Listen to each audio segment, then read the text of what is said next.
Martes 12 de agosto y desde los estudios de CNN Chile, desde la sala de redacción, les damos la bienvenida a Hoy es Noticia, en que vamos a revisar todo lo que está marcando hasta esta hora la jornada, comenzando por titulares. Críticas transversales recibió el candidato José Antonio Kast, quien en medio de las negociaciones parlamentarias sostuvo que el Congreso, comillas, no es tan relevante, agregando que no se necesitan más leyes para aplicar la ley. Desde la misma oposición calificaron los dichos de Kast como equivocados, mientras que en el oficialismo aseguraron que su propuesta mina la democracia. Se cayó la lista parlamentaria única en el oficialismo. El Frente Regionalista Verde Social notificó a los presidentes del bloque la decisión de marginarse del acuerdo. A esa determinación se sumó Acción Humanista, que preside el diputado Tomás Hirst. En horas de la mañana, ambas colectividades se reunieron con la ADC para intentar acercar posiciones.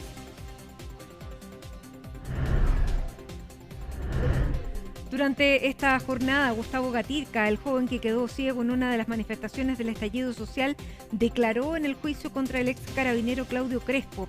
La Fiscalía pide 12 años de cárcel para el ex uniformado, mientras su defensa dijo que aún no se determina cuál fue la trayectoria del disparo que impactó a la víctima. A solo días de la reunión entre Donald Trump y Vladimir Putin, las tropas rusas siguen avanzando en el este de Ucrania. En paralelo, la Casa Blanca confirmó que la cita se realizará el viernes en Anchorage, la ciudad más poblada de Alaska, y que no participará el presidente de Ucrania. Y en el deporte, el remo le sigue dando medallas al Team Chile en Asunción. Este martes los remeros consiguieron 2 oros y una plata en los Juegos Panamericanos Junior. El judo, por su parte, sumó 2 nuevas preseas, llegando hasta ahora a un total de 21 para una delegación nacional que se ubica en el tercer lugar del medallero.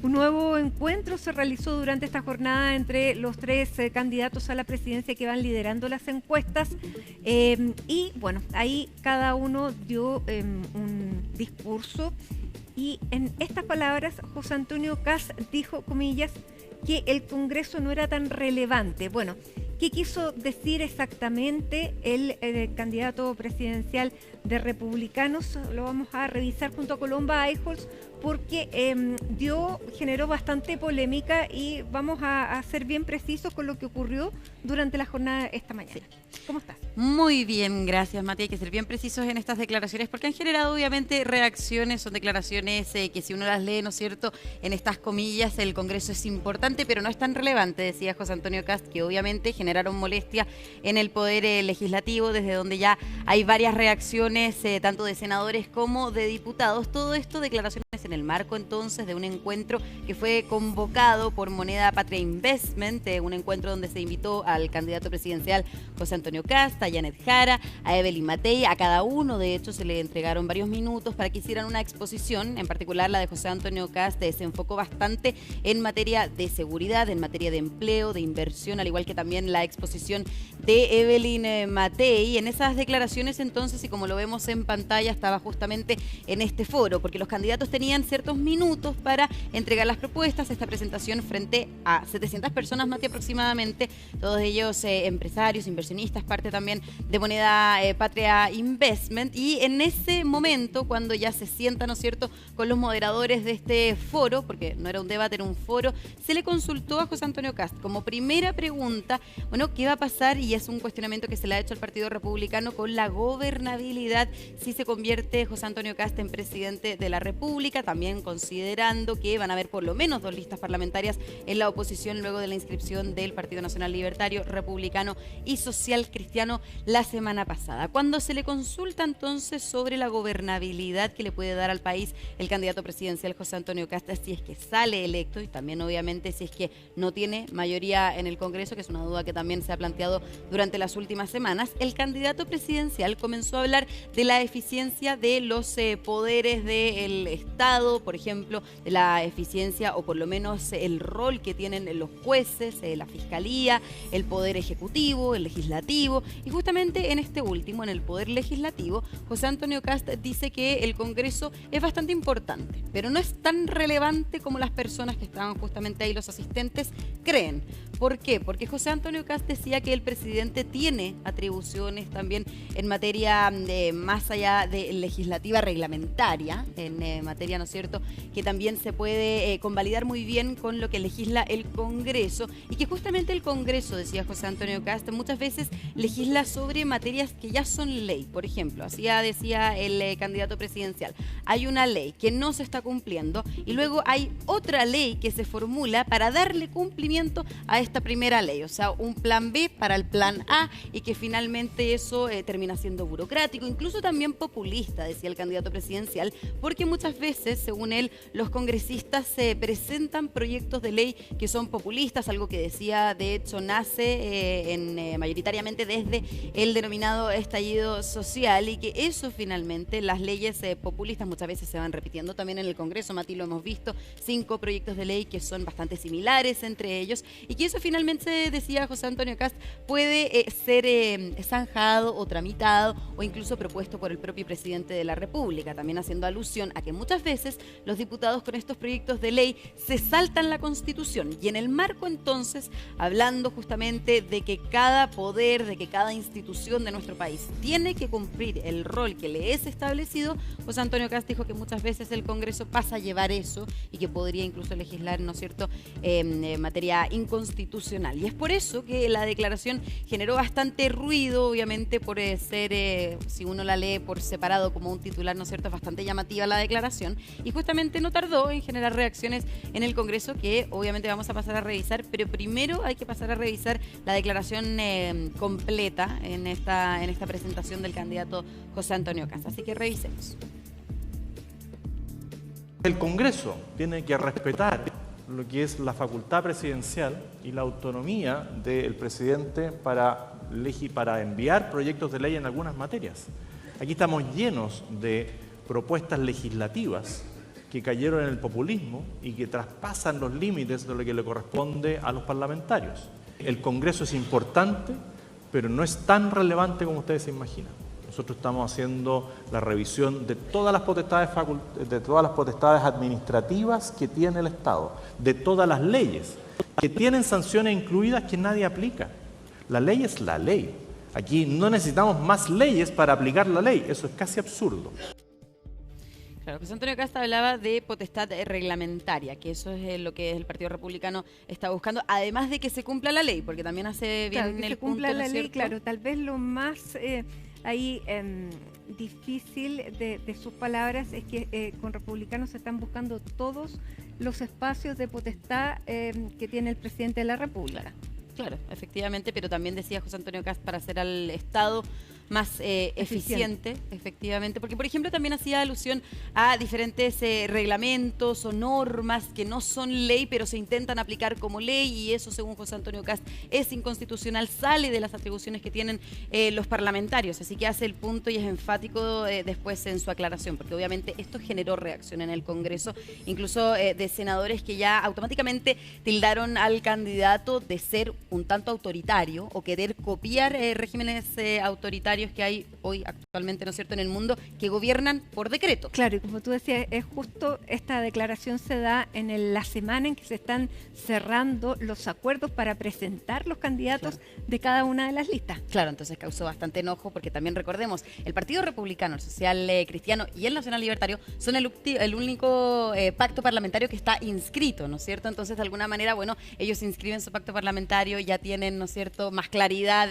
para el Congreso, pero causa molestia porque todavía se mantienen negociaciones, porque también es una semana muy importante en donde la próxima semana ya vamos a conocer todos los nombres de los competidores para el Congreso, que obviamente también es muy importante porque le podría dar gobernabilidad al próximo gobierno. Entonces, de todas maneras, Mati, es una declaración que cae mal en una semana en donde justamente el Congreso es el protagonista de la negociación y va a serlo también la próxima semana junto a las candidaturas presidenciales. Obviamente, Hubo, como decía, reacciones desde el Congreso, ya lo tildaban entonces de una persona, un liderazgo más autoritario, que quiere de alguna manera también copiar otros regímenes que conocemos en el mundo, y también esta idea de poder gobernar por decreto. Esas son declaraciones que hubo desde el Congreso. Vamos a pasar a revisar las del senador Juan Luis Castro del Partido Socialista y también de Francisco Huenchumilla, también ahí presidente interino de la Democracia Cristiana, así que revisemos.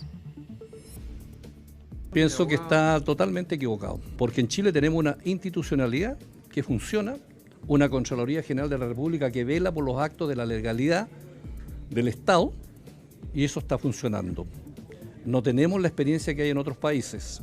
Felizmente aquí tenemos partidos políticos formales, tenemos separación de poderes, funciona el Parlamento, la Contraloría, funcionan los tribunales de justicia, el Tribunal Constitucional, y en consecuencia que alguien quiera venir a copiar cosas que no corresponden, está profundamente equivocado. Deja abierta la puerta a igualmente gobernar por decreto, aunque eso tenga una relevancia relativa para él. Y a mí me parece que cualquier insinuación de hacer un gobierno sobre la base de grados de autoritarismo que pueden ir más allá de lo constitucional son peligrosos. Está en el borde de un autoritarismo que efectivamente puede convertir un gobierno de esa estatura en un gobierno que sea un retroceso de 35 años para Chile. Recordemos, Mati, también José Antonio Kast, y esto lo reiteraba también en sus declaraciones posteriores a esta presentación que hizo en este seminario, en este encuentro, que ya él mencionaba, se acerca el inicio de la campaña presidencial, se acerca obviamente la inscripción de las candidaturas y con ello también los ataques de otros candidatos presidenciales y otros sectores hacia su candidatura. Es algo que decía José Antonio Kast, que se podría dar también justificando o explicando lo que pudieron ser estas reacciones que sus dichos generaron en el Congreso. Eran declaraciones entonces que conocimos, por ejemplo, el fin de semana a través de redes sociales del candidato presidencial José Antonio Kast. Estaba también en este encuentro la candidata del oficialismo del Pacto Unidad por Chile y la Democracia Cristiana, Janet Jara, quien también entregó noticias sobre su candidatura. Decía que ella se va a desplegar en regiones, que ella se había reunido con suficientes gremios por ahora, con, recordemos, el gremio de los salmones, el de los camioneros, hoy también con inversionistas, con empresarios, entonces que ya iba a salir a terreno a reunirse con los chilenos. Es una de las novedades que entregó ahí la candidata Janet Jara, quien también, tras encabezar entonces este encuentro, entregar sus propuestas frente a los asistentes, fue consultada por los dichos de José Antonio Kast, y hay que ser justos también, la candidata Janet Jara decía ella no los escuchó, no había sido testigo de las declaraciones, pero según lo que también le relatamos los periodistas, ella de alguna manera también dijo que hay que cuidar siempre la democracia, que es lo más importante para ella, y consultada también sobre esta idea que se esbozó desde el Congreso sobre el gobernar a través de decretos, la candidata presidencial dijo que rechaza completamente un gobierno, una gestión vía decreto, que el Congreso funciona perfectamente, y es algo que también escuchábamos en las declaraciones del senador Huenchumilla. Así que vamos a pasar a revisar las declaraciones de la candidata Janet Jara. Para mí la democracia es muy valiosa y que efectivamente las leyes se discutan en el Congreso Nacional con la amplia cantidad de miradas que hay en el país suele enriquecerlas. Lo que sí que es verdad que hay que apurarse más en poder sacarlas y que las leyes apunten a solucionar los problemas de las personas en su casa. Pero pensar que aquí se puede gobernar por decreto de forma autoritaria me parece que es un error. Por algo hay democracia y eso involucra que hay que tratar de conversar con todo y no cerrar los puentes, sino que abrir las posibilidades de diálogo. Bueno, ahí estaban entonces las declaraciones de Janet Jara, que vale también recordar, ella lo decía a un inicio, no fue testigo de las declaraciones, ella llegó de hecho posterior a la exposición de José Antonio Kast porque habían horarios definidos para cada candidato presidencial, pero justamente también reiteraba la importancia de la democracia, que ella no está de acuerdo con los gobiernos, ¿no es cierto?, que, valga la redundancia, gobiernan vía decreto. Y es una declaración obviamente desafortunada para el candidato José Antonio Kast, es una declaración también cuando uno la lee, como ya lo decíamos, que llama la atención. Y es por eso que el candidato presidencial, de hecho, José Antonio Kast, fue el único que se quedó hasta el final del foro, en donde, bueno, también hubo más exposiciones, hablando de economía, de nuestro país. Y en ese momento, entonces, cuando el candidato presidencial se retira, se le consulta que pueda explicar a qué se refería con esas declaraciones. Y vamos a pasar justamente a revisar cuáles fueron las explicaciones que entregó sobre las declaraciones que había dicho en este foro, en su presentación. Yo lo que señalé que para volver a crecer, para tener estabilidad y para poder destrabar todos los proyectos que están hoy día complicados, cada uno tiene que hacer su trabajo. El Congreso tiene su rol, pero no puede salirse de ese rol, por lo que yo lo llamaría a no presentar proyectos de ley que están fuera de sus atribuciones, si por eso está la Constitución. Y eso es lo que mantenemos. Yo lo que he señalado es que se puede avanzar con las leyes actuales. Claro, con las leyes actuales entonces, si no seguir tramitando leyes que de alguna manera pueden ser, ¿no es cierto?, más tramitadas, o generar leyes para leyes que ya están vigentes, entre otras cosas que decía entonces el candidato presidencial, en una, podríamos decir, declaración que generó reacciones y, por cierto, también podría eventualmente seguir marcando la semana para el candidato presidencial. Seguramente. Bueno, un encuentro donde además la candidata oficialista dijo que ella, este era el último de este tipo de encuentros a los que asistía porque prefería el contacto con las personas que no tenían acceso a este tipo de foros, así que iba a recorrer el país, y que lo decía antes de iniciar para que no se interpretara como que estaba huyendo de este tipo de debates que ya han realizado bastante. Sí, han realizado bastante, por lo menos 2 o 3 por semana, Mati, hemos tenido con todos los gremios, así que ahí Janet Jara también decía, para hacerlo público, para que no haya especulaciones de nada, voy a estar abocada a las regiones ya, los ciudadanos del país. Bien, Colomba, muchísimas gracias. Nosotros nos vamos de inmediato a la sede del Partido Socialista, donde está Macarena Román. No hay lista única y está hablando Constanza Martínez, que tampoco va a ir de candidata a la Cámara de Diputados. Escuchemos. Una lista mayoritaria que va a ir a lograr o va a intentar lograr una mayoría parlamentaria, y eso es nuestro objetivo. Constanza, estamos en vivo para CNN. ¿Cómo queda el liderazgo de Janet Jara, que ella era la que pedía lista única, lo mismo el presidente Gabriel Boric, después de esto que no se logró? Yo creo que son liderazgos que están probados y que ya han mostrado su línea política y han logrado hacer confluir a todos estos partidos en su candidatura. En el caso de la derecha tenemos 3 candidaturas presidenciales, 3 posibles o 4 posibles listas parlamentarias, entonces creo que a ratos se hacen análisis críticos solo respecto a algunas candidaturas. Creo que era un fin que teníamos todos, estábamos todos bregando por eso. Yo desdramatizaría la situación, básicamente no por bajarle el perfil, sino porque creo que hoy día todos seguimos al lado de la candidatura de Janet, y así lo plantearon muy claramente la Federación y Acción Humanista, y además me consta por un trabajo que hemos tenido a lo largo de los años. Acción Humanista fue de los partidos y movimientos que formó el Frente Amplio en su inicio, son partidos con los que nos hemos encontrado muchísimas veces en trabajo y sin duda nos vamos a seguir encontrando. Constanza, ¿y esta división no beneficia a la derecha? Ustedes en múltiples ocasiones relevaron que ustedes estaban bregando por una lista única y que al frente había división, pero ahora vemos... O sea, por eso mismo yo creo que acá sigue pendiente el objetivo de poder tener una mayoría parlamentaria. La mayoría de los partidos estamos en esta idea, es legítima las visiones que tienen. Yo sí creo que hay que hacer un llamado a la responsabilidad de los desafíos que tenemos hoy día como sector en general, con un candidato como Kast que planteó el día de hoy que el Congreso no era necesario. Si no nos hacemos responsables de esa situación país y mundial, creo que es complejo, pero que también la mayoría de los partidos hoy día estamos muy pendientes en que la unidad del camino, y sin duda creo que el proyecto común que tenemos con Acción Humanista y la Federación Regionalista sigue en pie. ¿Es más fácil llegar a un acuerdo con 7 partidos considerando que se van 2 partidos? O sea, aritméticamente siempre lo es, pero la unidad para mí es algo que no tiene que ver con eso, y por lo tanto no quisiera entrar en ese detalle. Preguntan sobre la ADC y el cupo que tendrá la Falange. Y creo que cuando hay más partidos siempre lo va a hacer, pero creo que el objetivo principal, y eso es lo que ha inspirado el trabajo del Frente Amplio, es entender que en un momento como este es necesario poder armar mayorías para poder bregar por cambios en la sociedad, y eso es lo que nosotros al menos creemos.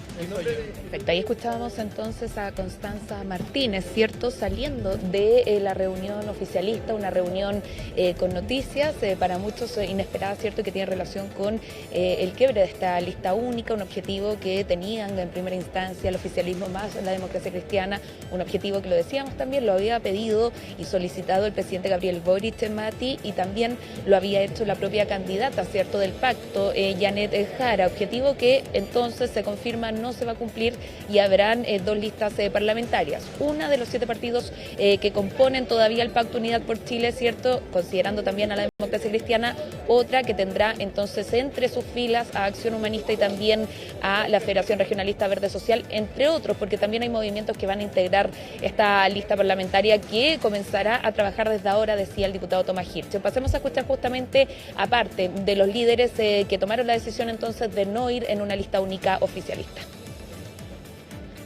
Hemos hecho un esfuerzo y hemos señalado que vamos a ir en una segunda lista, una lista que apoya con todo también a Janet Jara.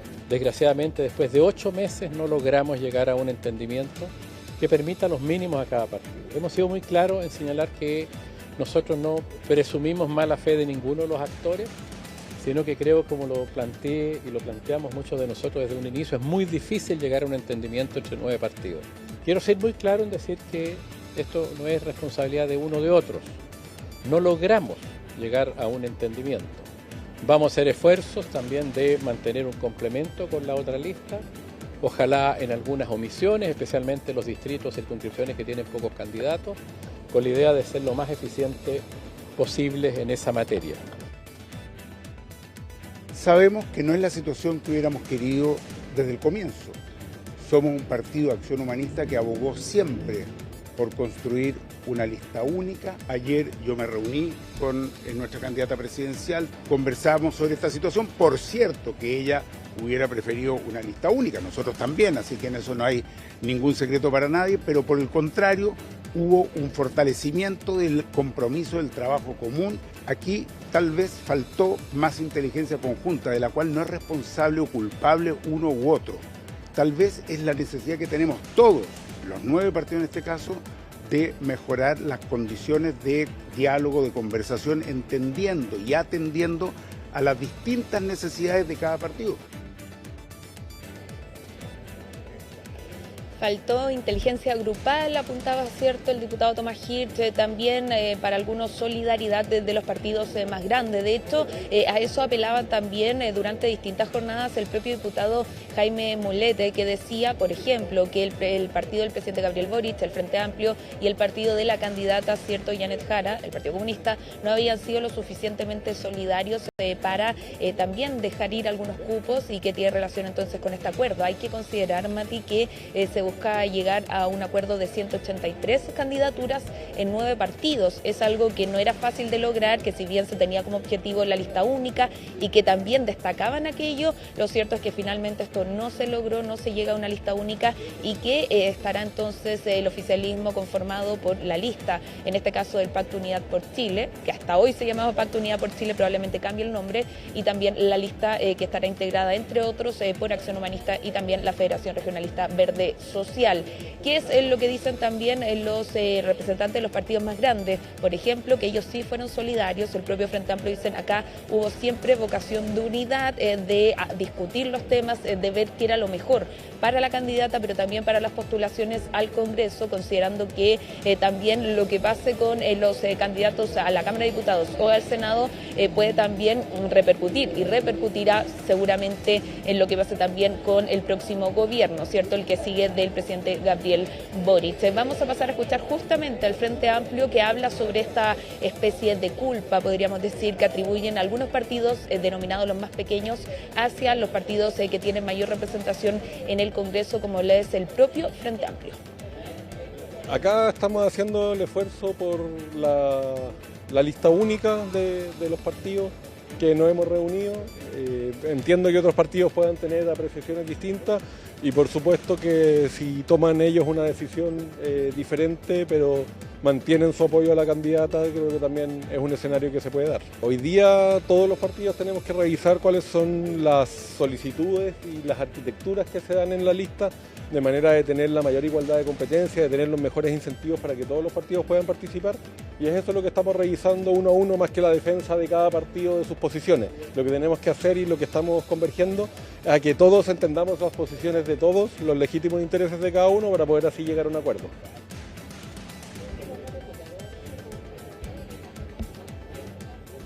Bueno, ahí escuchábamos entonces a el secretario general del Frente Amplio, Mati, en concreto. Por ejemplo, lo que faltaba reducir en este acuerdo parlamentario eran 30 cupos, y lo que dicen, por ejemplo, desde Acción Humanista o desde la Federación Regionalista Verde Social es que ellos ya habían reducido sus expectativas en cuanto a la solicitud de cupos. Por ejemplo, Acción Humanista pedía 16 cupos en el total del país, considerando que la cifra, ¿cierto?, que tenían que alcanzar a 182 entre los 9 partidos, cuestión entonces a la que no accedieron al parecer, y que por lo mismo se cae este acuerdo. Lo mismo o cifras parecidas buscaban desde la Federación Regionalista Verde Social, y que tampoco se alcanzó un acuerdo, mientras otros partidos más grandes, por ejemplo, lo que tiene relación con el Partido Comunista, piden más de 20 cupos, hasta cerca de 30 cupos, y por lo mismo los partidos denominados más pequeños estaban pidiendo una reducción desde ahí y no desde los cupos que se le están atribuyendo a Acción Humanista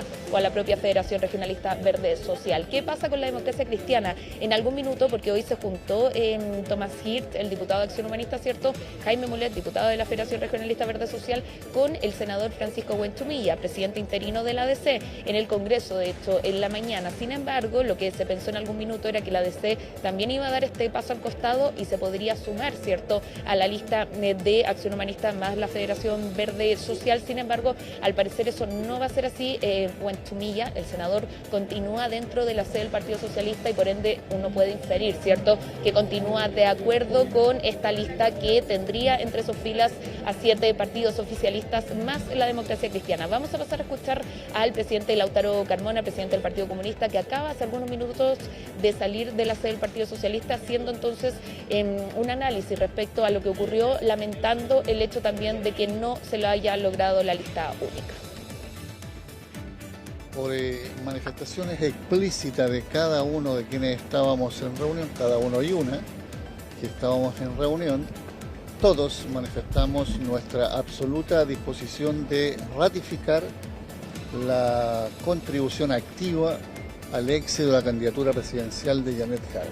Y en la parte parlamentaria habrá coordinación, porque ya habían 2 listas, ahora habrán listas, una principal, que es la lista que tiene presencia de los demás partidos, 7 partidos políticos, y bueno, nos planteamos que buscáramos los mecanismos en que el efecto que pueda tener, que era el gran tema, en la electividad para conquistar una mayoría parlamentaria, se disminuya al máximo, y por tanto el propósito de conquistar una mayoría del Parlamento para un gobierno de encabeza de Janet Jara sigue siendo un propósito vigente al cual todos estamos dispuestos a contribuir activamente.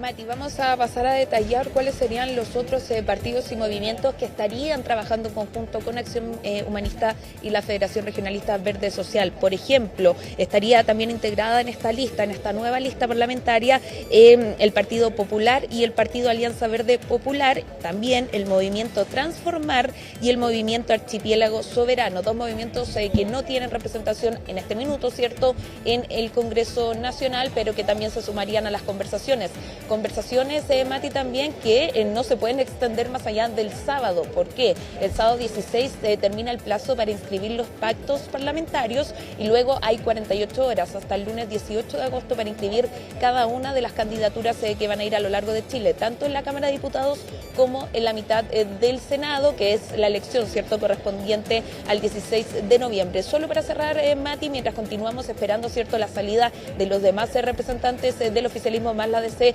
aquí desde la sede del Partido Socialista. Intentamos tener alguna declaración de la candidata Janet Jara, pero su equipo nos ha dicho que hasta el momento al menos no se va a referir a este tema. Recordemos que también va a ser interesante lo que diga ella y lo que opine, ¿cierto? Porque fue una de las grandes líderes dentro del oficialismo que pedía la reunión y que se llegara a un acuerdo de una lista única. No solamente ella, también el propio presidente Gabriel Boric era uno de los más insistentes en que se lograra este acuerdo que ya sabemos fue fallido por parte del oficialismo más la DC. Bien, muchísimas gracias, Macarena. En todo caso, bueno, faltan días de negociación antes de inscribir las listas. Todo puede pasar. Así que seguimos atentos también a los movimientos. Claro, todo parece indicar el día de hoy que ese deseo de una lista única se desvanece, pero todavía quedan días y por algo se desvanece hoy. Vamos a ver qué es lo que ocurre dentro de las próximas horas. Muchísimas gracias y quedamos atentos. Nos vemos. Chao. Y hasta ahora hacemos un alto en Hoy es Noticia. Les contamos que a esta hora nos vamos con esta imagen de Reñaca, la región de Valparaíso, donde hay 17 grados y un día precioso, sol, a diferencia de los cielos cubiertos que hay en la capital. Mandamos un saludo a todos los que además nos están escuchando por el dial FM en el 90.9 en la región de Valparaíso. Ya regresamos con más.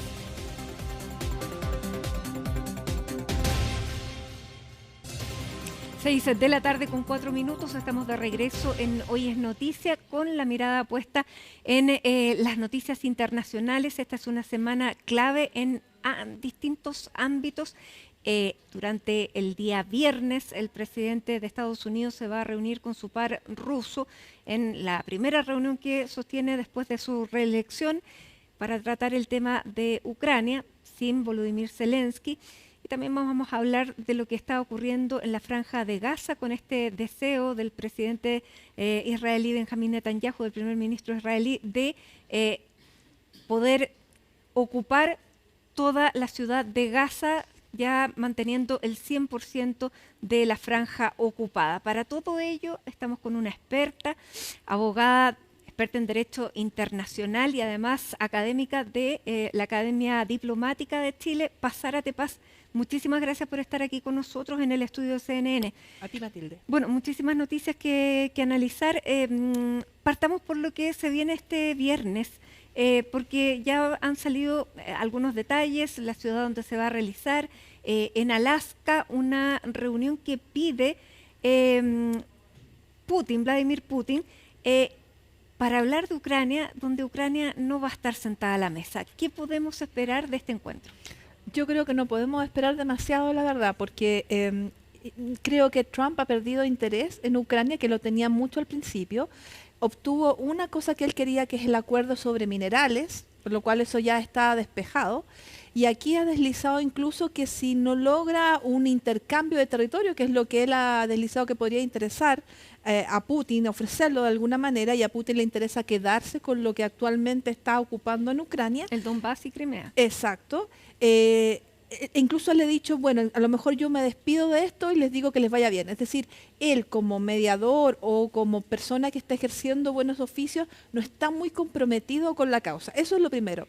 Y lo otro, las partes todavía están muy lejos de querer un acuerdo realmente para alcanzar siquiera un alto al fuego. Entonces, como método de solución de controversias, no están los ingredientes para que uno diga, bueno, podríamos esperar algo, siquiera el alto al fuego, para no hablar de un plan de paz permanente. Ahora, ¿por qué Putin pide esta reunión? Él es un estratega.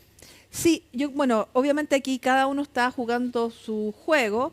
Es lamentable que Ucrania no sea parte de una conversación sobre su propio territorio. ¿Qué es lo que defiende Europa? Y vamos a analizar también. Por supuesto. Entonces, yo creo que Trump está tratando de juntar algunos puntos en su álbum Quiero ser Premio Nobel de la Paz. Entonces, para juntar alguna lámina de que él hizo un esfuerzo, aunque sin mucha intención realmente de que ese acuerdo, si es que se llega, sea justo. Porque de hecho hasta hoy ya falta muy poco para esta reunión, él sigue diciendo que, él sigue deslizando que es Ucrania quien ha iniciado la guerra cuando claramente es Rusia. Entonces hay un problema de básicamente de estar al centro y no cargado para uno de los lados. Y de parte de Putin, yo creo que él está mostrando un juego de que él intenta acercarse a Estados Unidos. Incluso antes del acuerdo de minerales, él había deslizado que él quería un acuerdo para que Rusia y Estados Unidos juntos aprovecharan las riquezas minerales del Donbass. Entonces, la verdad es que Putin tiene su propio juego, y además está legitimando al ser admitido en el territorio estadounidense, que es una democracia occidental que recibe a un criminal de guerra que no puede moverse en general por el mundo.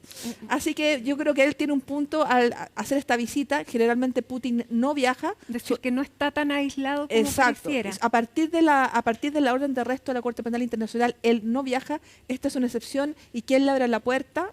Donald Trump. Ahora, Estados Unidos no es parte de este acuerdo, por lo tanto, pudiera incluso llegar a la capital, a Washington. Claro, pero las relaciones entre Estados Unidos y Rusia, sobre todo a partir de la invasión de Crimea y luego de Ucrania a gran escala, no han estado en el punto donde se junten en Estados Unidos. Putin y Trump se han visto en otros eventos en la presidencia anterior, pero es distinto a él recibirlo como él ser un invitado en territorio estadounidense. Eso es una rareza. ¿Y qué rol juega Europa en esta situación? Porque Europa se da cuenta de que ya tiene que cumplir otro rol precisamente en la reunión de Donald Trump con Volodymyr Zelensky, esta reunión terrible en la Casa Blanca en que termina prácticamente expulsado. Zelensky, Europa reacciona y dice, ya no podemos contar con Estados Unidos, tenemos que nosotros formar una unidad y valernos por nuestros propios medios. Sí. En el fondo despierta Europa. ¿Qué rol está jugando ahora? Tanto Europa como Ucrania han sido muy maltratados por Donald Trump en los 7 meses que llevamos de su segunda presidencia, constantemente. Europa hace poco ha conseguido un acuerdo comercial con Estados Unidos, pero un acuerdo que ha sido unánimemente calificado como de muy mala calidad, donde Europa cede y Estados Unidos no cede en nada.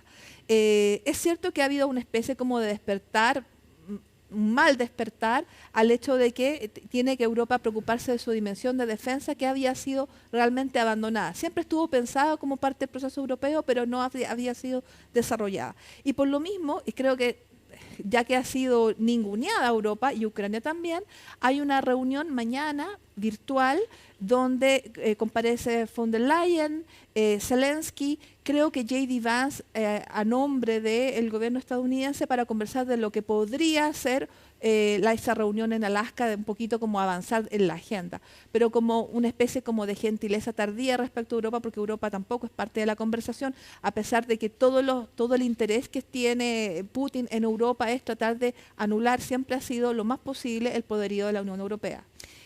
Claro, y Europa ve que Ucrania es el primer paso, pero no se siente completamente libre de los intereses de Putin. Ahora, hay una cosa que es bien particular. Esta es la primera vez que se reúne Putin con Trump en esta segunda era Trump.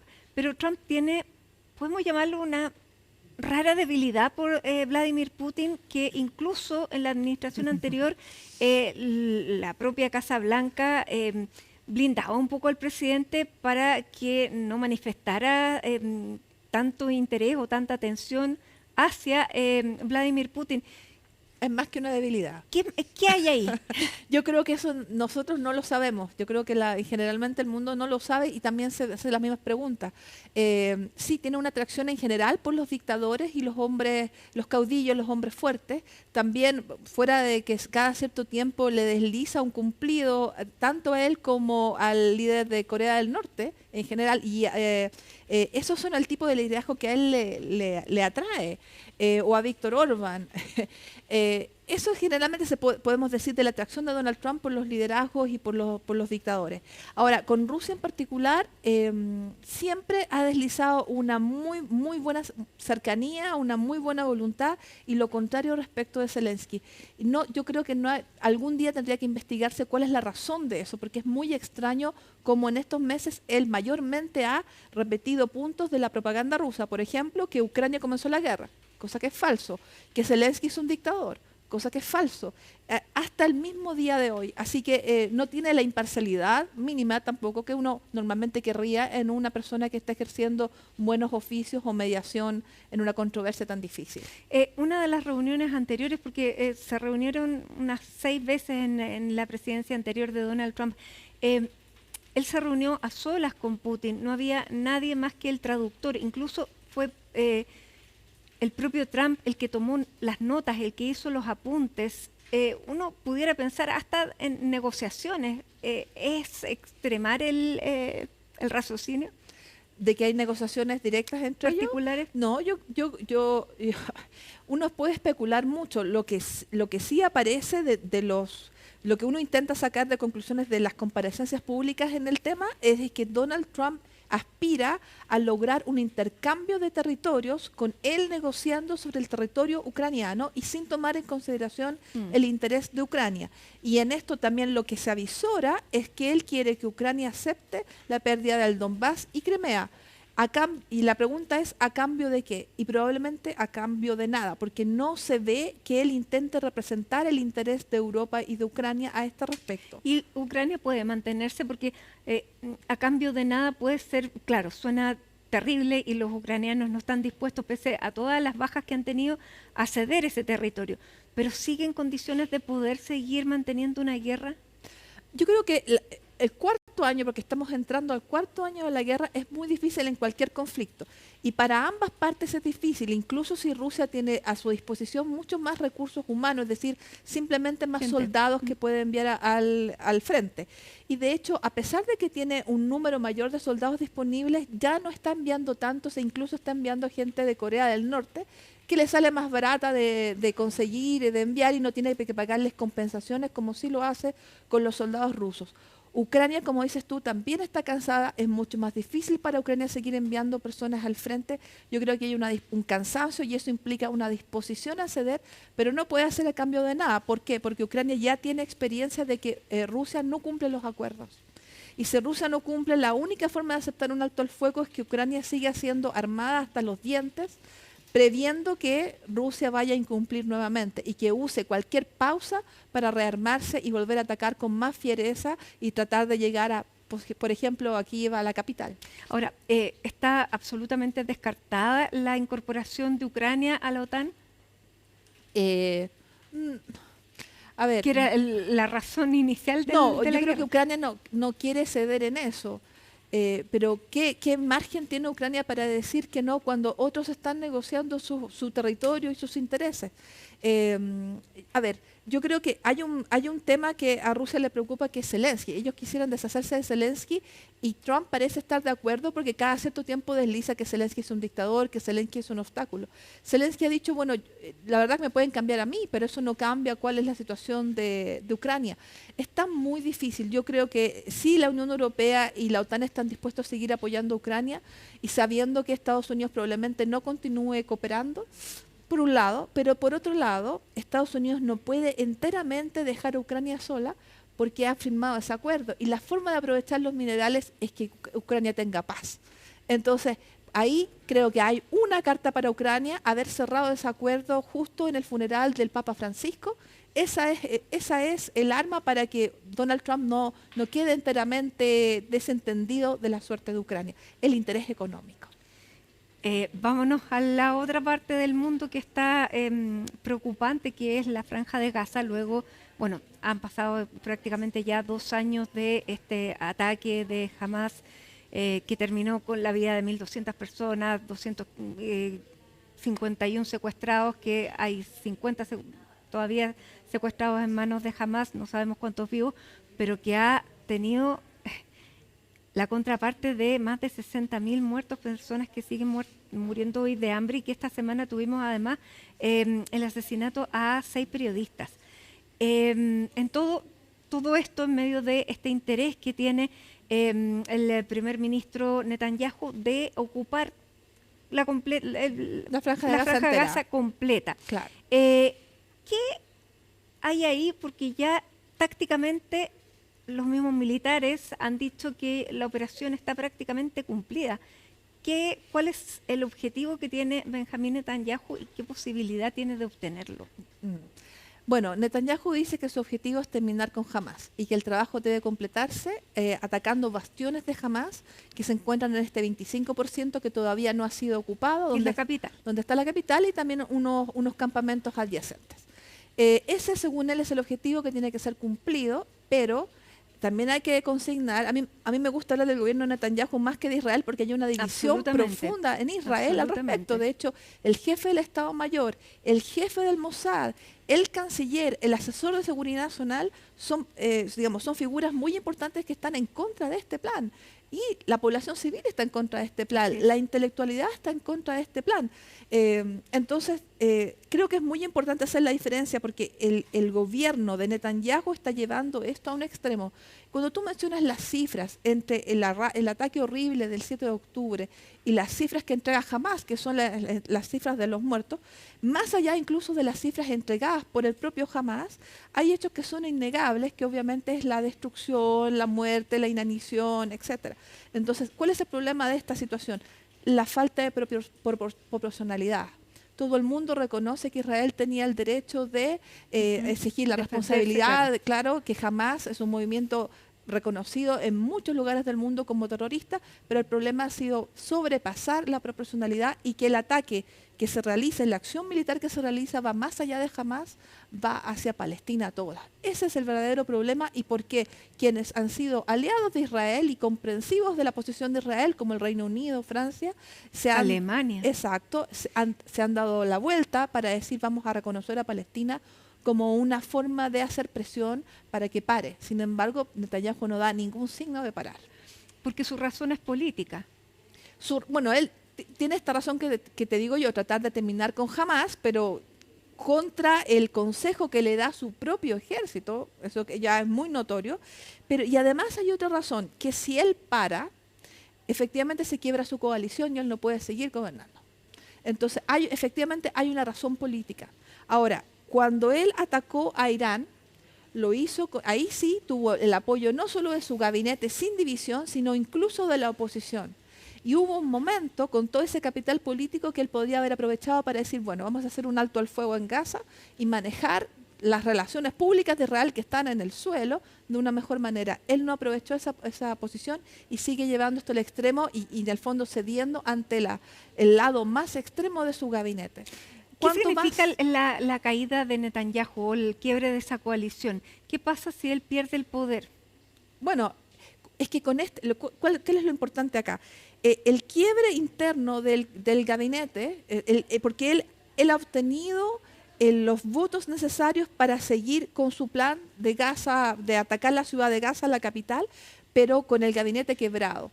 Yo creo que si esto continúa, porque digamos que históricamente este debe ser el peor momento de Israel internamente y externamente. Entonces, si esto continúa, yo creo que se va a dar vuelta porque está muy, muy cerca de esta división del gabinete y él tendría que caer y habría otro gobierno. Con este gobierno es muy probable que haya una negociación con Hamás que lleve, por ejemplo, a la liberación de los rehenes. Y la gente está en las calles, en Tel Aviv y en otras ciudades, pidiendo que los rehenes sean liberados y todavía quedan 50 en poder de Hamás. Para la sociedad civil de Israel eso es muy importante. Es incomprensible. Además que de todos los rehenes, la operación militar no logró rescatar prácticamente ninguno. Sí, sí. Y hay otra cosa importante. La gente en Israel tampoco tiene tanto conocimiento de lo que está ocurriendo en Gaza porque hay una especie como de manto informativo, porque no se deja entrar a la prensa extranjera a Gaza. Los periodistas que han muerto, que son casi 200, son todos periodistas palestinos.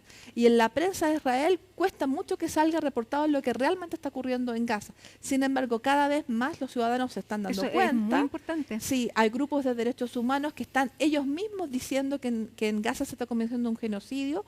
La intelectualidad de Israel está en contra de lo que está ocurriendo y cada vez más expertos en genocidio cercanos a Israel y también de la comunidad judía en todo el mundo están contra de lo que está pasando. Creo que es importante consignar eso porque de la misma forma que Hamás no es Palestina y sobre todo el liderazgo que cometió los ataques del 7 de octubre, de la misma forma creo que Benjamín Netanyahu no representa una buena parte de Israel ni tampoco de la comunidad judía alrededor del mundo. podemos leer este ataque, este asesinato a estos periodistas el día de ayer como una señal antes de hacer esta ocupación de Gaza? No lo sé, Matilde, porque son casi 200 periodistas palestinos que han sido asesinados. Ahora, el gobierno dice, por ejemplo, respecto del grupo que fue asesinado ayer, que en realidad ellos no eran periodistas, sino que eran miembros de Hamás y trabajaban para Hamás, e incluso se están difundiendo un poco de historial respecto de algunos de ellos. El problema es que esas personas efectivamente estaban trabajando como periodistas para Al Jazeera y los periodistas, digamos, el crimen de periodistas no puede ocurrir. Además, además la foto que muestran es más bien en un ámbito de reportaje más que de convivencia. Ciertamente, pero hay cosas todavía más terribles que están pasando. Por ejemplo, el hecho que hayan muerto, creo que 1.600 personas mientras van a recoger comida. Son civiles que van a recoger comida. El uso de la comida como arma es inaceptable, entre tantas cosas que están ocurriendo. Entonces, la destrucción de hospitales. Por supuesto, Israel dice, no, lo que pasa es que los hospitales están siendo ocupados por Hamás y utilizados por Hamás. Ahora, ¿qué capacidad tiene Hamás a estas alturas? Todavía bastante. Es cierto que hay líderes de Hamás que han sido encontrados y que han sido asesinados, incluso en el Líbano y en otras ubicaciones. Pero sí, Hamás todavía tiene mucha capacidad. El problema acá es que las acciones de Israel conciernen no solamente Hamás, sino que Palestina toda está siendo castigada por las acciones de Hamás. Y Hamás no necesariamente está en la franja, o sea, no está en Gaza, porque Hamás puede estar en Qatar, sí. De hecho los líderes estaban en Qatar, los que idearon este ataque. Es cierto, pero también los efectos de estas acciones de Israel están llegando incluso a Cisjordania, donde no gobierna Hamás. Entonces, ese es el problema es de proporcionalidad y de objeto. Creo que lo que aparece de todo lo que estamos viendo es que las acciones exceden los liderazgos de Hamás, están llevando al extremo de la inanición del pueblo palestino. Además hay otro plan que no hay que digamos que dejar de lado, que es la idea que tiene el gobierno de Netanyahu, que es crear una especie de ciudad en el sur de la Franja de Gaza, donde estarían los palestinos, que son 2,5 millones en condiciones realmente deplorables, o bien sacar 1 millón hacia Libia y otro 1 millón hacia Siria o países similares y desplazándolos forzosamente. Habla de Sudán también. Exacto, y eso es un crimen. Y incluso hay modelos que se han hecho del desplazamiento ofreciéndole beneficios económicos a los países que los reciban. Eso, con o sin beneficio económico, tanto para los gazatíes como para los países que lo recibirían, eso es un crimen.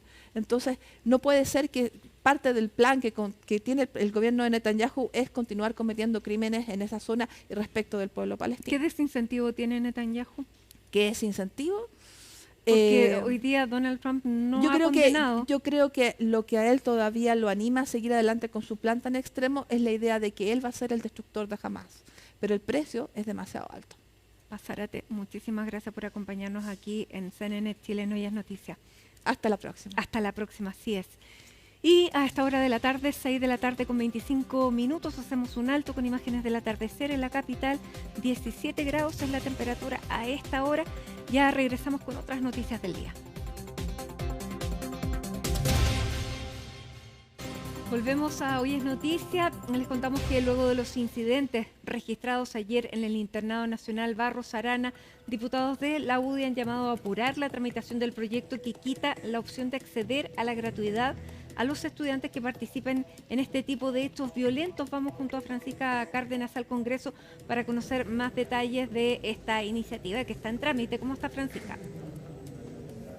¿Qué tal, Matilde? ¿Cómo estás? Muy buenas tardes. Y una iniciativa que está en primer trámite hace más de 7 años, desde que fue ingresada por parte de parlamentarios de la UDI, por parte también del presidente actual de la UDI, el diputado Guillermo Ramírez, quienes ahora le exigen al ministro de Educación, Nicolás Cataldo, y también a los distintos miembros y al gobierno y a los miembros de la Comisión de Educación de la Cámara de Diputados que se le ponga urgencia a este proyecto que plantea y establece justamente que los alumnos, los estudiantes que se vean involucrados en distintos delitos violentos alrededor de las inmediaciones de sus establecimientos o en el interior, como ocurrió ayer justamente, y que sean sancionados por estos delitos justamente, es que no puedan acceder a distintos beneficios estatales como la gratuidad universitaria.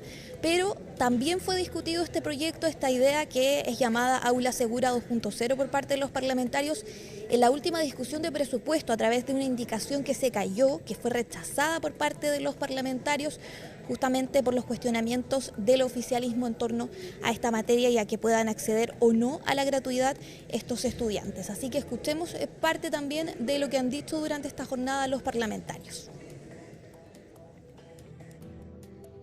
Bueno, me parece que los alumnos no pueden participar en actos violentos y ninguna persona puede participar en actos violentos. O sea, de alguna forma tenemos que empezar a poner cotos y límites para que las acciones tengan consecuencias. Y si la UDI ha presentado un proyecto de este tipo, me parece que se tiene que parlamentar, tenemos que discutirlo, porque efectivamente hoy día es gratis. Participar en un acto violento no hay consecuencias, no solo para los alumnos, para todo el mundo. ¿Pero usted estaría de acuerdo en que un alumno, si participa en un acto violento, no puede acceder a ese beneficio? Bueno, pero un acto que esté absolutamente confirmado, que sea un acto de gravedad y que haya sido de perjuicio para otro grupo también. Claro, los casos deben ser revisados con harto análisis, dice ahí la diputada también en torno a esta idea de los parlamentarios de la UDI, y a raíz justamente se exige esto al ministro de Educación Nicolás Cataldo, que estuvo hoy en la Comisión de Educación junto a los distintos integrantes también de la comisión, revisando lo ocurrido ayer, los incidentes en el INBA y también lo que ocurrió con este docente rociado con benzina, un hecho que fue cuestionado y también condenado por distintas autoridades, incluso llegó al debate presidencial de distintos sectores políticos también sobre la seguridad en los establecimientos educacionales. Escuchemos también qué han dicho desde otros sectores políticos. Naturalmente no la apoyamos. Yo creo que lo que debe hacer el sistema es acoger, reinsertar, educar, superar este tipo de situaciones que ponen al margen de la sociedad al final del día a esos jóvenes. Inhibir y prohibir finalmente acceder a un futuro mejor, a la posibilidad de estudiar, de obtener una carrera, de volver a enfocar su energía en cuestiones positivas, es algo que no es positivo, no contribuye finalmente a romper un círculo de violencia, de odio y de acciones que finalmente riñen contra la posibilidad de construir un futuro mejor. Que el ministro Cataldo diga que a los violentistas que están operando en los establecimientos educacionales hay que tratarlos con amor, lo encuentro inaceptable. A los violentistas se deben tratar con rigor y por eso hemos presentado hace ya más de 7 años un proyecto que sanciona a todos estos violentistas con que no puedan acceder al beneficio de la gratuidad en la educación universitaria. No podemos estar generando incentivos con platas fiscales a quienes promueven la violencia. Ministro, póngale urgencia a este proyecto para erradicar a los violentistas de los colegios. Claro, también los parlamentarios se planteaban en este proyecto, y está establecido así en este proyecto, que como te decía fue ingresado a través también de una indicación en la ley de presupuestos y la discusión pasada que se dio, pero se rechazó, es que exista un fiscal a cargo especializado de estos actos violentos en los establecimientos educacionales, y es ahí cuando el ministro de Educación dice que naturalmente cree que no la van a apoyar. Dice, yo creo que lo que se debe hacer el sistema es acoger, reinsertar, educar, superar este tipo de situaciones, dice él, que ponen al margen de la sociedad al final del día a esos jóvenes. Dice, inhibir y prohibir finalmente acceder a un futuro mejor, a la posibilidad de estudiar, de obtener una carrera en torno a esta prohibición, de poder acceder a la gratuidad que plantean los distintos parlamentarios. Así que veamos también parte de las otras reacciones que hay de los otros integrantes también de la Comisión de Educación y de quienes han debatido este tema durante esta jornada. Tenemos una problemática gravísima, a lo menos en 5 establecimientos, 4 establecimientos de la comuna, que no se da en el resto de Chile. No podemos seguir sin resultados porque detrás de esta gente, de estos jóvenes, hay toda una estructura. Es impensable que estos jóvenes financien ellos los decenas de overoles blancos que queman al término de cada acción, la benzina, los distintos elementos. Aquí hay adultos que están financiando. Yo la verdad es que no entiendo cómo alguien se puede oponer a que haya medidas de seguridad que garanticen que las condiciones sean las correctas Porque lo que sucede hoy día es que una pequeña minoría chiquitita de violentistas, de extremistas, tiene capturada, tiene coartada, tiene amenazada y amedrentada a comunidades completas. Y eso es lo que tenemos que enfrentar. Claro, hay parte de las distintas reacciones de la Municipalidad de Santiago también, que condenó este hecho, como otros que han ocurrido en los últimos días en distintos establecimientos educacionales, en los últimos meses también decían algunas autoridades, así que nos vamos a quedar atentos, Matilde, si este proyecto llega a ver la luz en algún momento, pero está complejo, está difícil, porque como te decía, lleva más de 7 años desde que fue ingresado, está todavía en primer trámite constitucional en la Cámara de Diputados y fue rechazado además cuando se presentó como indicación en la ley de presupuestos. Bien, muchísimas gracias, Francisca, por la información. Seguimos atentos a todo lo que esté ocurriendo ahí en el Congreso. Buenas tardes. Buenas tardes. Mañana se realizará la audiencia de formalización de los 6 detenidos por el secuestro de un empresario en Quilicura. 2 personas fueron detenidas el día de ayer y de todo ello nos va a contar Felipe Hernández. Hola, Felipe. Hola Mati, ¿qué tal? Muy buenas tardes. Claro, estos 6 sujetos serán puestos a disposición del segundo juzgado de garantía de Santiago mañana a las 9 de la mañana en una audiencia que está programada desde la semana pasada, pese a que en una primera instancia se había señalado que esta audiencia iba a ser a las 13 horas de mañana. Sin embargo, en horas de esta tarde se ha decidido cambiar ese horario, reagendarla para la misma jornada del día miércoles 13 de agosto, pero a las 9 de la mañana. Mientras tanto, han habido novedades y aquí hay que hacer también una especie de mini flashback, podríamos decir, respecto de lo que sucedió la semana pasada.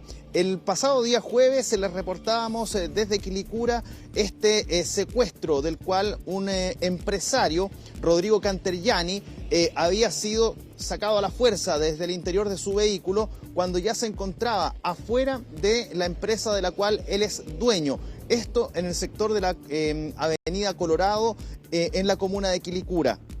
Luego de eso se le pierde el rastro por parte, después de haberlo subido a un vehículo de marca MG, color blanco, que lo toman, lo suben estos 3 sujetos, quienes uno de ellos al menos andaba portando un arma de fuego y que con esa misma arma de fuego habría intimidado a uno de los trabajadores de la misma empresa, que habría empezado a gritar para solicitar ayuda, y es en esa situación que él es intimidado a callarse, a que guardara silencio, mientras los otros 2 seguían tratando de bajar a este empresario desde su vehículo y luego subirlo al automóvil en el cual se estaban trasladando. Luego de eso se les pierde el rastro, pero fue en horas de la madrugada del día viernes que finalmente entonces es liberado.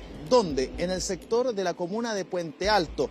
Esto en las cercanías del acceso sur, de la autopista acceso sur, esto muy cercano a la salida de Gabriela, sobre una pasarela. Es ahí donde lo dejan abandonado, pero en buen estado de salud. Él logra hacerle señas a un vehículo de transporte de pasajeros, que es una especie de van, y este conductor lo lleva hasta la 38 Comisaría de Carabineros. Ahí comienza todo el proceso de avisar a sus familiares, quienes ya habían sido extorsionados por el grupo de sujetos que habían secuestrado a este empresario, solicitándole en al menos 4 oportunidades 300 millones de pesos para su liberación. Bueno, ese dinero finalmente no se transfiere, sino que se transfiere una cifra de todas maneras millonaria. Se habla de una cifra cercana a los 80 millones de pesos. Y en esas horas del mismo día viernes se da con el paradero de 4 sujetos, 4 detenidos, un colombiano y 3 venezolanos, entre ellos una menor de edad que habría participado o que sería presuntamente participante de este grupo que habrían logrado el secuestro de este empresario Rodrigo Cantergiani. Pero fue en horas de ayer que se da a conocer que finalmente hay 2 sujetos más que han sido detenidos en el marco de esta investigación. En total, 6 sujetos que van a enfrentar entonces al segundo juzgado de garantía en la jornada del día de mañana.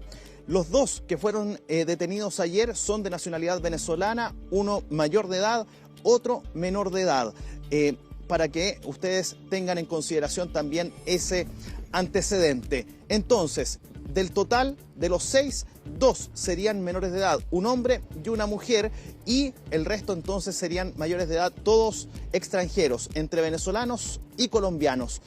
¿Qué se ha dicho respecto de esta situación? Bueno, escuchemos en primer lugar las palabras que entregó la Fiscalía, el equipo contra el crimen organizado y homicidios del Ministerio Público, quien se refiere de esta manera a la detención de los sujetos involucrados, al menos presuntamente, en este secuestro ocurrido la semana pasada. La Fiscalía ECO obtuvo la detención de 2 sujetos de nacionalidad venezolana que habrían tenido participación en el secuestro de un empresario en la comuna de Quilicura la semana pasada. Estos pasarán a audiencia de formalización para el día de mañana en conjunto con los 4 detenidos en el segundo juzgado de garantía de Santiago. Claro, esta investigación sigue abierta, siguen realizándose y recabándose mayores antecedentes para poder sumarlos a la carpeta investigativa y de esta manera poder formalizar durante la jornada del día de mañana. Ustedes se preguntarán por qué tantos días de autorización para que estos sujetos, sobre todo los primeros 4, pudiesen estar tanto tiempo detenidos, podríamos decirlo en tránsito, a la espera de esta audiencia, en primer lugar de control de detención, y después vendría la formalización de cargos. Bueno, se hizo una solicitud vía oral por parte de la Fiscalía del Ministerio Público al segundo juzgado de garantía. ¿Para qué? Para que estos 4 primeros detenidos presuntos involucrados en este secuestro, bueno, tengan que esperar para ser formalizados, y por eso es que se autoriza por parte del juzgado de garantía la extensión máxima de lo que se pueda entonces otorgar respecto de la detención de imputados. Por eso es que prácticamente pasan 5 jornadas antes de esta audiencia que se espera se realice mañana a las 9 de la mañana en el segundo juzgado de garantía de Santiago. Y se suman entonces estos 2 sujetos, este adulto y este menor de edad, ambos venezolanos, a estos 4 ya detenidos. Por lo tanto, mañana serán puestos a disposición del Ministerio Público para escuchar los cargos que les van a imputar a estos 6 presuntos involucrados en este secuestro ocurrido la semana pasada en Quilicura. Vamos a escuchar ahora las palabras de Carabineros, porque recordemos, esta investigación está a cargo principalmente del OS9 de Carabineros, quienes justamente han logrado detener a estos 6 presuntos involucrados en este violento hecho que ocurrió la semana pasada en un sector industrial de la comuna de Quilicura. Revisemos lo que señalaban desde Carabineros. Luego de un sinnúmero de diligencias investigativas realizadas por Carabineros de OS9 en conjunto con la Fiscalía ECO, el día de ayer se logró la materialización de nuevas detenciones de sujetos vinculados directamente a este hecho criminal. Estos sujetos son un mayor de edad y un menor de edad, ambos venezolanos, contando hasta la fecha con un total de 6 detenidos vinculados estrechamente a este acto criminal. Todos los antecedentes vinculados a este hecho y a esta investigación serán puestos a disposición y serán ventilados en audiencia pública de control de detención. Reiteramos entonces, mañana, segundo juzgado de garantía, 9 de la mañana, ahí los 6 detenidos van a pasar entonces a control de detención en una primera instancia, luego posiblemente, y esto con toda seguridad va a ocurrir así, serán formalizados estos 4 adultos y 2 menores, un colombiano, 5 venezolanos que estarían involucrados en este secuestro a Rodrigo Cantarillani, este empresario de una empresa de plásticos familiar o parte de la familia, que eran dueños del Club Deportivo Audax Italiano, parte de la familia Cantarillani, y que lamentablemente durante la jornada del día jueves pasado fue secuestrado, liberado, eso sí, horas más tarde. Y por último mencionarte, Mati, que nosotros nos encontramos a las afueras de la brigada investigadora de de policiales especiales de la Policía de Investigaciones. Hablamos de la VIP de la PDI.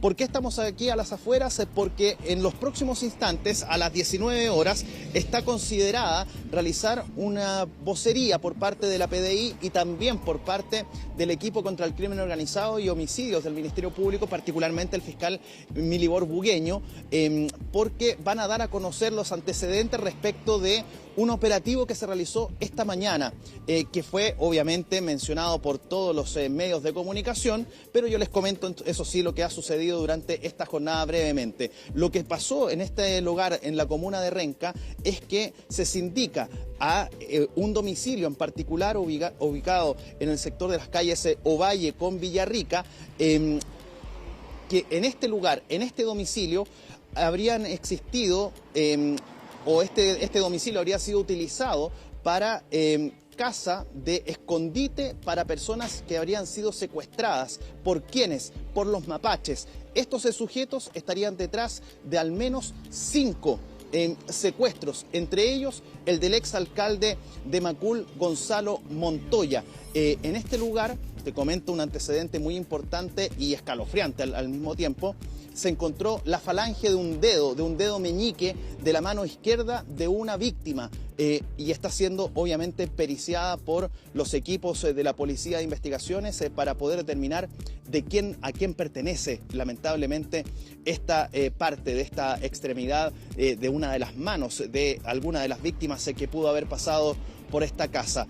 La última persona que habría pasado por este domicilio fue liberada en la jornada de ayer, en la jornada de hoy, en la madrugada, perdón, en las inmediaciones al río Mapocho, acá en la región metropolitana. Es parte de lo que se está investigando y de lo que en los próximos minutos deberían dar a conocer también en antecedentes acá, debido a que al mismo tiempo, a esta hora, se está desarrollando la audiencia de formalización de cargos en contra de 2 detenidos. A propósito de esta investigación, sería un hombre y una mujer de nacionalidad chilena, y que se espera entonces se resuelva esto en los próximos minutos. A la espera entonces estamos de eso para que se realice esta vocería aquí en la VIP de la PDI en la comuna de Ñuñoa, Mati. Muy bien, muy completa la información. Muchísimas gracias, Felipe, por todos estos antecedentes ahí de lo que está ocurriendo tanto en este momento como lo que va a ocurrir el día de mañana con estas 6 personas que van a ser formalizadas. Que tengas una buena tarde. Chao, Felipe. Chao, chao, que esté muy bien. Y hasta ahora les queremos informar de otro, en otro ámbito, que en el caso Farmacias Populares, esto lo supimos hace algunos instantes, la Fiscalía pide 18 años de prisión para Daniel Jadwe, inhabilitación para cargos públicos por 5 años. Esta solicitud se da en el marco de la audiencia de preparación de juicio oral que ya se avecina.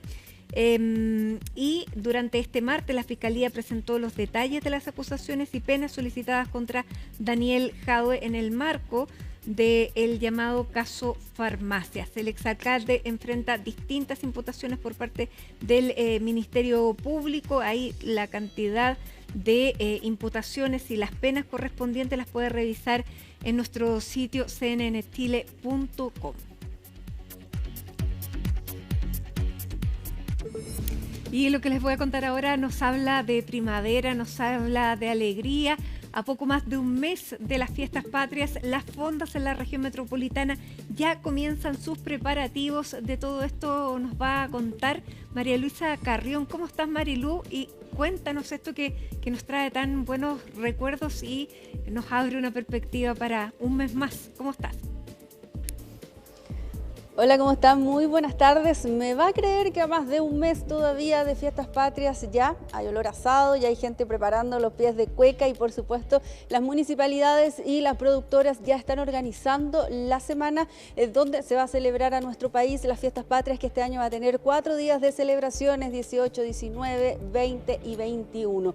Nosotros estamos acá en el Parque Padre Hurtado. Ustedes pueden ver a mi espalda cómo ya se están conformando los stands, hay gente trabajando ya para dar dar vida a la Semana de la Chilenidad, una de las fiestas más tradicionales acá en la región metropolitana y que año tras año congrega a miles y miles de personas que vienen a este lugar a disfrutar, por ejemplo, de la granja infantil, de un buen pie de cueca, de los stands que venden artesanía de todo el país y también, por supuesto, las cocinerías con los tradicionales anticuchos, empanadas, etcétera. Ya se comienza a trabajar, aquí ya está montado parte de lo que va a ser la carpa principal. Ustedes ven los stands acá donde va a estar la artesanía, a un costado ya se están armando los stands donde van a estar los distintos locales de comida, así que esto ya comienza a tomar pulso, ya comienza a andar Fiestas Patrias de este año. Recordemos que en la Semana de la Chilenidad, que se organiza acá en el Parque Padre Hurtado, es organizado por la Federación de Criadores de Caballos de Raza Chilena en conjunto con las municipalidades de Vitacura, La Reina y Las Condes. Fue con esta última alcaldesa con quien pudimos conversar durante esta jornada para que nos contara un poco de cómo se viene la Semana de la Chilenidad en su versión 2025. Escuchemos parte de lo que decía la alcaldesa en CNN Chile durante esta jornada. Ya empezamos a hacer las instalaciones para la Semana de la Chilenidad, estamos tremendamente contentos, queremos que este 18 sea una semana para celebrar en familia, tenemos grupos folclóricos maravillosos, danzas, y esto va a ser desde el 17 de septiembre al 21 de septiembre, así que estamos ansiosos por esperar a todos, siempre hay que recordar, con precaución, cuidándonos, no yendo en auto si vamos a beber alcohol. Vuelve todo lo que ustedes conocen que se hace en la Semana de la Chilenidad, vuelve recargado. Vamos a tener también distintos stands con productos de distintas partes del país. En fin, la idea es poder disfrutar en familia, sentir y vivir ese patriotismo y ese chilenismo que tanto anhelamos. Sabemos que las fiestas patrias, por lo menos para mí, son las fiestas más interesantes, las que espero, pero con ansias.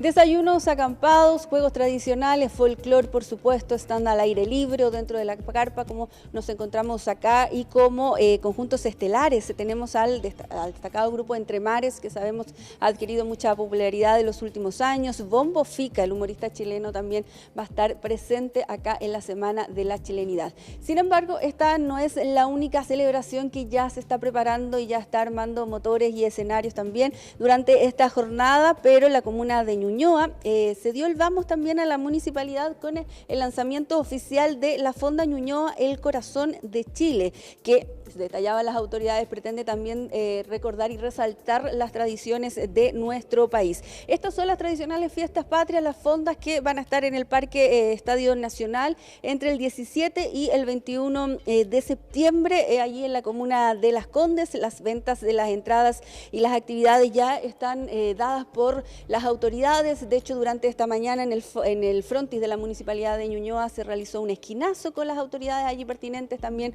para dar el vamos a estas fiestas patrias y a esta organización previa de estos eventos que se realizan al menos acá en la región metropolitana.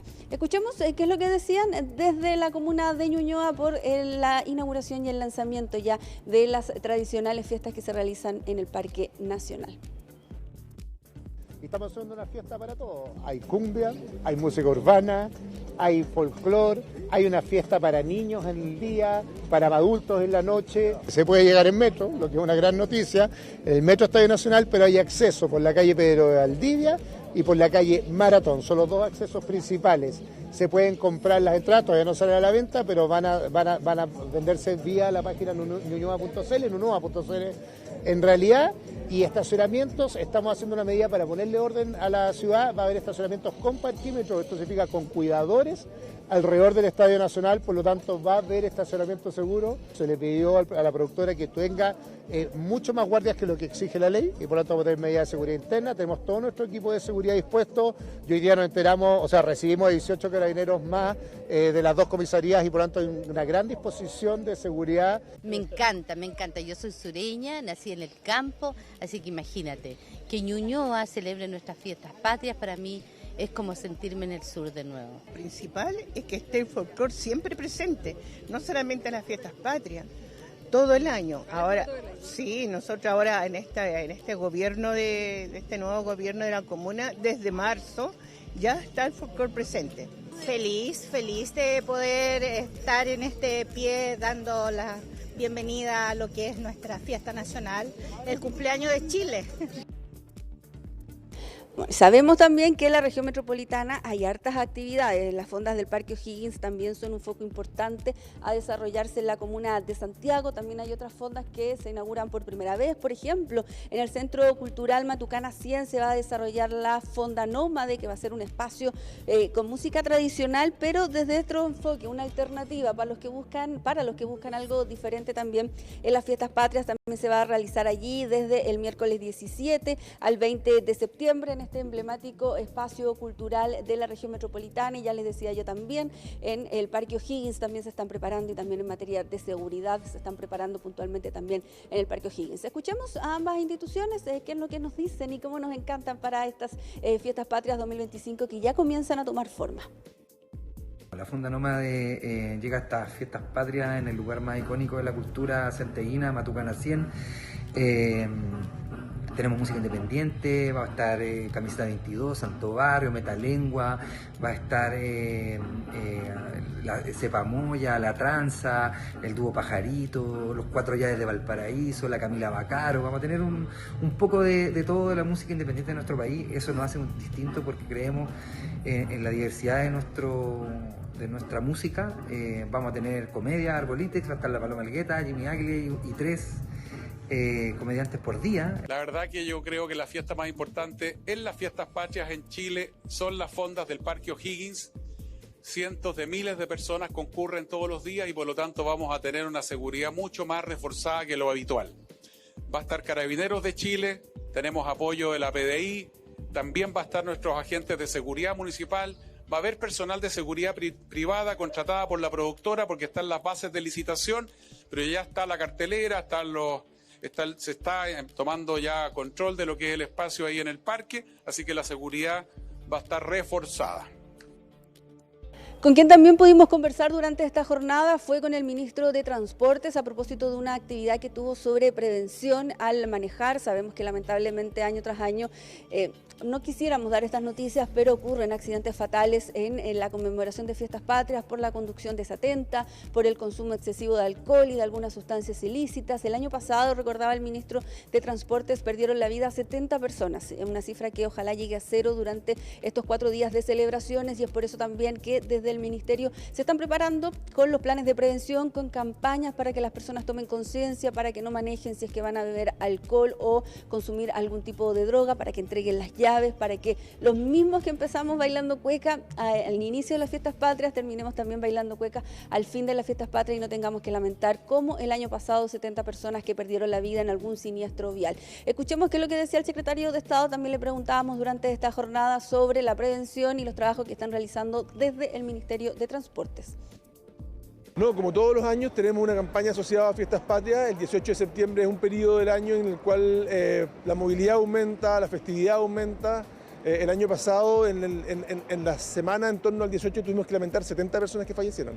Lo que fue un aumento muy relevante respecto al año anterior. Estamos trabajando ya con Carabineros, con Senda, para poder, y con los municipios, para poder ir reduciendo esa cifra. Lo que quisiéramos tener un 18 que sea seguro, y para eso vamos a empezar con bastante anticipación. Vamos a tener una campaña muy focalizada en un 18 que sea seguro, un 18 en que no haya exceso de velocidad, en que volver a reforzar con fuerza el que el alcohol y la conducción no son compatibles. Y como pueden ver, ya está casi todo listo acá en la Semana de la Chilenidad, levantando los stands, trabajando. Hay maestros, trabajadores que ya están aquí montando cada uno de los puestos para dar vida a esta nueva versión de la Semana de la Chilenidad. De Ñuñoa también se preparan, ya lo veían ustedes también en las imágenes a través de CNN Chile, como se hizo el lanzamiento oficial, y otros espacios también se están preparando. Ojo, que aquellos que quieran realizar alguna actividad por fiestas patrias tienen hasta fin de mes para presentar el permiso que se requiere a la delegación presidencial. Al menos hasta esta mañana había 4 solamente espacios autorizados por la delegación presidencial, y ahí el llamado urgente de las autoridades a que puedan regularizar estas situaciones para evitar inconvenientes, pasar malos ratos y poder celebrar como corresponde, con todos los permisos, con todas las regulaciones que se requieren para que no hayan accidentes. Bien, muchísimas gracias, nos quedamos ahí mirando la comida. Gracias, Marilu. Nos preparamos para el 18 entonces. Bueno, y de una buena noticia nos vamos a algo que no es tan bueno. porque vamos a hablar con Alicia Contreras de lo que está pasando en Ucrania y los avances de tropas rusas en el Donetsk. A 2 días de que se produzca la reunión entre Vladimir Putin y el presidente de Estados Unidos, Donald Trump. Bienvenida, Ali, cuéntanos. Gracias, Mati. Así es, tenemos imágenes entonces de cómo se ve que algunos soldados rusos traspasaron las defensas ucranianas en la región de Donetsk, y quizás esto podría mirarse como un intento para arrebatar la mayor cantidad de territorio previo entonces a esta reunión del viernes entre Donald Trump y Vladimir Putin, porque ya se ha hablado, y lo ha dicho el mismo Donald Trump, que podría haber un intercambio de territorio entonces para lograr un fin a esta guerra que ya lleva más de 3 años. Hoy el presidente de Ucrania confirmó estos avances de soldados rusos y descartó completamente ceder territorios a Rusia, y de hecho aseguró que tampoco podría hacerlo aunque quisiera, porque tendría que realizarse una reforma constitucional para ceder territorios. Lo descartó completamente, pero ya se ha hablado entonces de que al parecer lo que apunta al presidente ruso sería quedarse con los territorios ya conquistados en estos 3 años de guerra. Pasemos a ver un mapa con los territorios que actualmente ocupa Rusia en Ucrania. Ahí vemos con color negro la península de Crimea entonces, y los territorios controlados por Rusia antes de que se iniciara formalmente esta invasión en 2022. Y ya en rojo se ve cómo han avanzado estas tropas rusas y los territorios que ya han capturado en Ucrania. Asimismo, tenemos el siguiente mapa donde se resalta entonces las zonas a las que Rusia apuntaría entonces para quedarse con ellas y poner fin a esta guerra en Ucrania. Es decir, formalmente ya tener la península de Crimea, que según Rusia ellos ya la conquistaron porque se realizó un referéndum, pero que todos han calificado de ilegal, y también quedarse con la zona del Donbass, es decir, la región de Donetsk y Lugansk. A esto apuntaría entonces el presidente ruso en esta reunión que se va a realizar este viernes con Donald Trump. Pero hoy habló la Casa Blanca de esta cita que se va a realizar en Alaska, y se confirmó en primer lugar que se va a realizar en la ciudad de Anchorage, que es la ciudad más poblada de Alaska, que son las imágenes que ustedes ven en pantalla. Aseguran que se están todavía definiendo los detalles. De hecho, desde el Kremlin invitaron a Donald Trump a cruzar hacia Rusia entonces para un almuerzo, pero según la vocera de la Casa Blanca esto estaría descartado, que según ella dijo la cita del viernes por lo menos solo se va a realizar en territorio estadounidense. Pero además la vocera de gobierno definió esta cita como un ejercicio de escucha, donde Donald Trump iría entonces a conocer los detalles y las intenciones del presidente ruso. Y se lee también esta declaración como si Estados Unidos estuviera moderando las expectativas de lo que va a ocurrir en esta cumbre entre Donald Trump y Vladimir Putin. Escuchemos lo que dijo la vocera de la Casa Blanca. Este es un ejercicio de escucha para el presidente. Solo una de las partes involucradas en esta guerra estará presente, así que esta reunión es para que el presidente tenga una comprensión más firme y mejor de cómo podemos poner fin a esta guerra. Bueno, estamos a la espera entonces de esta reunión, pero vamos a tener entonces una corresponsal de CNN en Alaska quien nos va a informar de todos los detalles de esta cita. Vamos a cambiar de tema y vamos a seguir en Estados Unidos, específicamente en Washington, donde Donald Trump declaró una emergencia criminal en la capital estadounidense y donde desplegó a cientos de oficiales y agentes y también a integrantes de la Guardia Nacional entonces para combatir lo que él dice el crimen en la capital estadounidense. Sin embargo, esto ha sido calificado como desproporcionado por distintas autoridades y según el balance que realizó también la Casa Blanca, en el primer día se registraron 23 personas detenidas y se desplegaron a 850 oficiales y agentes. Los detenidos son principalmente por homicidios, por evasión de tarifas y también por posesión de drogas. Este estado de emergencia solo se puede realizar por 30 días y después Donald Trump necesita la aprobación del Congreso Nacional, pero ya ha adelantado que quiere replicar esta situación en distintas ciudades del país de Estados Unidos. Ahora,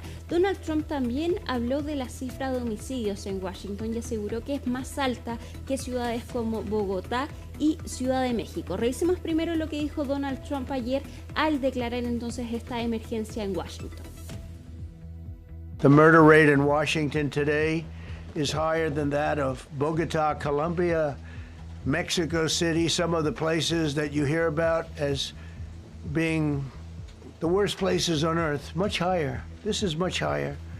Our capital city has been overtaken by violent gangs and bloodthirsty criminals, roving mobs of wild youth, drugged out maniacs and homeless people, and we're not going to let it happen anymore. We're not going to take it. Rápidamente entonces se empezaron a analizar estas cifras que entrega Donald Trump y efectivamente es correcto que la tasa de homicidios de Washington es más alta que, por ejemplo, Bogotá y Ciudad de México. Sin embargo, estas no son las únicas cifras de criminalidad y también hay que hacer el punto que el crimen en Washington ha disminuido notablemente desde 2023. Hay 49 ciudades en Estados Unidos que tienen una tasa de homicidios más alta que Washington, y también por supuesto desde Colombia y desde México criticaron esta comparación porque efectivamente tanto Bogotá como Ciudad de México, las capitales de estos países, son seguras en comparación a otras ciudades entonces de estos mismos países, y es por eso entonces que se está calificando esta medida de Donald Trump como desproporcionada y que no respondería entonces a efectivamente la criminalidad en la capital de Estados Unidos, en Washington. Hoy en la noche, ayer, desde hoy se desplegaron 850 entonces oficiales y agentes, pero hoy en la noche se va a desplegar la Guardia Nacional. Ya lo hizo Donald Trump en Los Ángeles, California, cuando se realizaron estas manifestaciones en contra de la inmigración.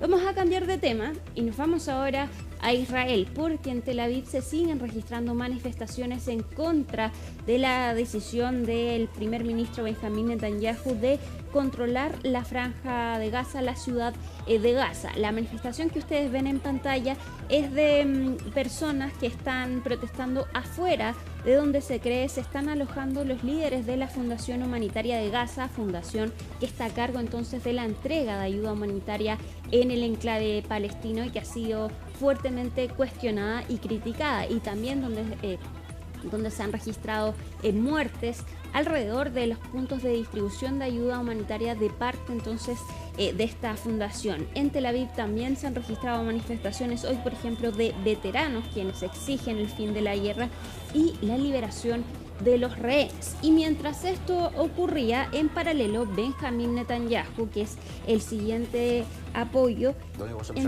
concedió una entrevista al medio I24 News. Ahí el primer ministro Benjamín Netanyahu aseguró que siguen buscando un acuerdo para liberar a los rehenes y también se abrió la posibilidad de que los gazatíes puedan salir de Gaza. Sin embargo, advirtió que los países que quieran ayudar a los palestinos entonces deberían abrir sus puertas, y ahí entonces nuevamente habla del desplazamiento de los gazatíes, que también ha sido condenado internacionalmente y también como una violación al derecho internacional. Hasta ahora todavía no comienza formalmente este plan de ocupar la ciudad de Gaza.